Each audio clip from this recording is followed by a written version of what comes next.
Okay, this is Andy Reid talking. I am attempting to do a screencastify. It's a screencast. I do several of these for my students for hybrid learning. And the reason I like to do this is so that students can listen to me teach a lesson and they can do it on their own on the computers. I typically have half the students on computers and the other half are with me. And I talk about in my in the Tech Times website that we're creating. I talk a little bit about the benefits of hybrid learning, and one of those is that the students, you only have 10 or 12 at a time when you're teaching them or when you're doing direct instruction, and the other half are on computers. Depending on how long your time, the class period is, you can either switch them halfway through, which I've tried, or do one group one day and one group the next day. So it depends on how much you need to teach for the lesson. So initially it is twice as much planning, but you only have to plan once for 2 days. So you do twice as much planning, but then Monday and Tuesday is already taken care of because you're just doing the same thing again on the next day. So what I do is I create one of these videos of my screencast, um, and then it automatically goes to my Google Drive, and then I typically just upload it directly into Schoology. If your students can get right on YouTube, you can create a YouTube channel, which I've done here, um, and then they can just go, you can send them the link, and I'll also provide this link to one of my screencast videos that I've already done. So um,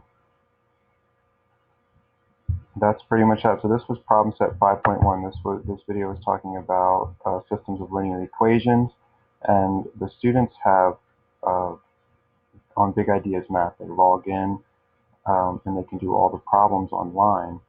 But the problem is that they can't do many of the problems on their own. So that's why I have these videos. They can look at them and I show them how to solve maybe 3 or 4 of the exercises or of the problems, and then they are responsible for doing the rest. So I don't know if I can play a video during a screencast. I'm going to go ahead and try it. This one's kind of, oh, there it goes. So I don't know if you'll hear me end the video, but I'll just let it play. Step 1, I'm going to do a couple sample problems. This is after school, so there's a lot of 7th graders, so there's a lot of background noise, but just try to ignore it as best you can. I'll try to talk loudly. I'm going to skip the first problem here, exercise 1. Hopefully, after I do some sample ones, you'll be able to go back and solve it on it. So hopefully that worked. But anyways, you get the gist of it. It does take a lot of time to set up these videos. I did an after-school program, so while the kids were playing or just doing what they were doing, I was actually making these videos. So you could hear my after-school group in the background. So you can make videos. Eventually, I want to have students make the screencasts, which I think would be awesome, where they pretty much just solve the problem and explain how they solved it. And then I can have like a database of just about every question in the book that has a video with it.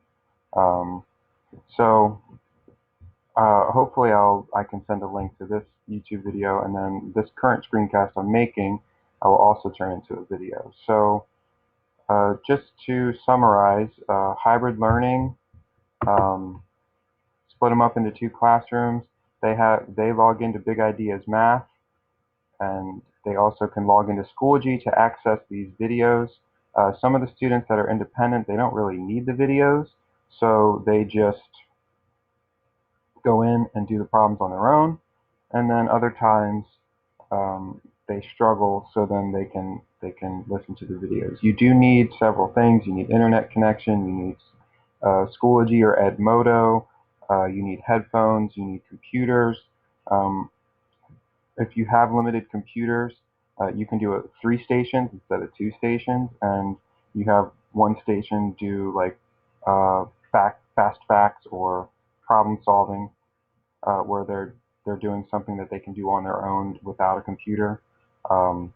It obviously would help if you have an extra adult in the classroom, but if it's just you, as long as you tell the students exactly what's expected of them and demonstrate it and show them like exactly what they're supposed to be doing, then they should be okay to work on their own. And I work with 8th graders in a middle school and a city school, so I mean I've seen all different types of behavior issues.